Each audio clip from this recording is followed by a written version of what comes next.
শাকিব খানের নতুন সিনেমার পারিশ্রমিক কত? ঈদুল আজহার পর থেকেই শাকিব খানকে ঘিরে নতুন কিছু সিনেমার চুক্তিবদ্ধ হওয়ার গুঞ্জন ছড়িয়েছিল।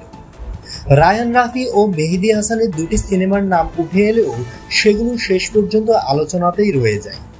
তবে গত সপ্তাহে হঠাৎ করে জানা যায় শাকিব খান নাম ঠিক না হওয়া পর্যন্ত একটি নতুন সিনেমায় চুক্তিবদ্ধ হয়েছেন। এই খবর প্রকাশের পরপরই শুরু হয় নতুন জল্পনা। শাকিব খান নাকি এবার নিজের পারিশ্রমিক দ্বিগুণ করেছেন, এমনকি সাইনিং মানিও আগের চেয়ে বেশি নিচ্ছেন। বলা হচ্ছে অতিরিক্ত পারিশ্রমিকের কারণে কেউ কেউ তাকে নিয়ে নেওয়া আগের সিদ্ধান্ত পুনর্বিবেচনা করছেন। জানা গেছে এই নতুন সিনেমার পরিচালক হচ্ছেন নাট্য নির্মাতা আবু হায়াত মাহমুদ।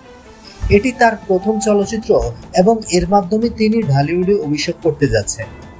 বর্তমানে সিনেমাটি 3 প্রোডাকশনের কাজ চলছে, আর আগামী অক্টোবর থেকে শুটিং শুরুর পরিকল্পনা রয়েছে। সিনেমাটি ঈদুল ফিতরে মুক্তি পাওয়ার সম্ভাবনা রয়েছে। এদিকে সোশ্যাল মিডিয়ায় ছড়িয়েছে শাকিব খান এই সিনেমার জন্য 3 কোটি টাকা পারিশ্রমিক নিচ্ছেন এবং সাইনিং মানি হিসেবে 1 কোটি টাকার চুক্তি করেছেন।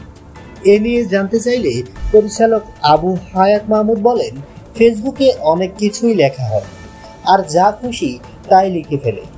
এসব গুজবে কান না দেওয়ার জন্য দর্শকদের অনুরোধ করব।